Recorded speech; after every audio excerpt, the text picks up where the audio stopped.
ഹിന്ദു മതത്തിൽ ജനിച്ചുപോയി എന്ന കാരണത്തിൽ അധകൃതരായി പോയ വലിയ ഒരു ജനസമൂഹം അയിത്തം പാലിച്ച് ഇപ്പോഴും വിട്ടുനിൽക്കുന്നു.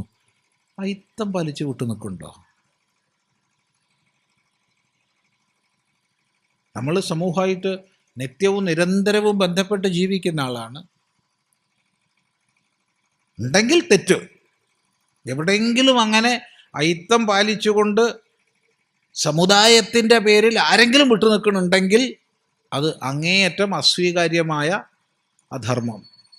അവിടെ ഇടപെടൽ ഉണ്ടാവണം, അവിടെ സ്നേഹമായ പിടിച്ചു ചേർക്കൽ ഉണ്ടാവണം, അവിടെ സമൂഹത്തിൻ്റെ മുഖ്യധാരയിലേക്ക് കൊണ്ടുവരാൻ വേണ്ടിയിട്ടുള്ള നടപടികൾ ഉണ്ടാവണം. പക്ഷെ ഇന്നത്തെ കാലത്ത് അങ്ങനെ ഉണ്ട് എന്ന് തോന്നിയിട്ടില്ല, ഞാൻ കണ്ടിട്ടില്ല.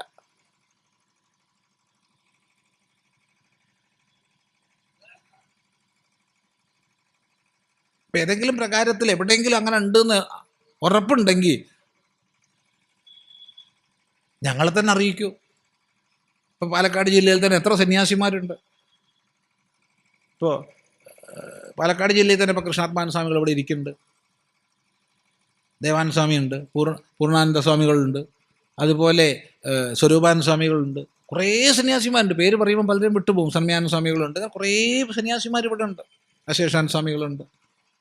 എല്ലാവരും ഒന്നും പേര് പെട്ടെന്ന് പറഞ്ഞൊന്നും വരില്ല. അങ്ങനെ ഒരുപാട് പേരുണ്ട്. ഇവരിൽ ആരോടെങ്കിലും പറയും ഇന്ന സ്ഥലത്ത് ഇങ്ങനെ ജാതിയുടെ പേരിൽ അയിത്തമായിട്ടൊരു വിഭാഗം മാറ്റി നിർത്തപ്പെട്ടിട്ടുണ്ടെന്ന്. ഒരു സംശയമില്ല, ഈ സന്യാസിമാർ അവരുടെ വീടുകളിൽ പോകും, അവരുമായി ചേരും, മുഖ്യധാരയിലേക്ക് നിങ്ങൾ ചേരണമെന്ന് ആഹ്വാനം ചെയ്യും. ഇനി അവരാവശ്യപ്പെട്ട് ഇങ്ങനെ അറിയിച്ചു കഴിഞ്ഞാൽ ഞങ്ങളൊക്കെ വരും. ഉണ്ടാവരുത്. പക്ഷെ നമ്മളെ ശ്രദ്ധയപ്പെട്ടിട്ടില്ല, അങ്ങനെ ഇപ്പോൾ ഉള്ളതായിട്ട് ശ്രദ്ധയപ്പെട്ടിട്ടില്ല. ഉണ്ടാവരുത്. ഇവരെ കൂടി സമാജത്തിൻ്റെ ഭാഗമാക്കുവാൻ സ്നേഹപൂർവകവും ധാർമ്മികവുമായ സമീപനം ഹിന്ദുമതത്തിൻ്റെ നേതൃസ്ഥാനത്തുള്ളവർ സ്വീകരിക്കേണ്ടതല്ലേ?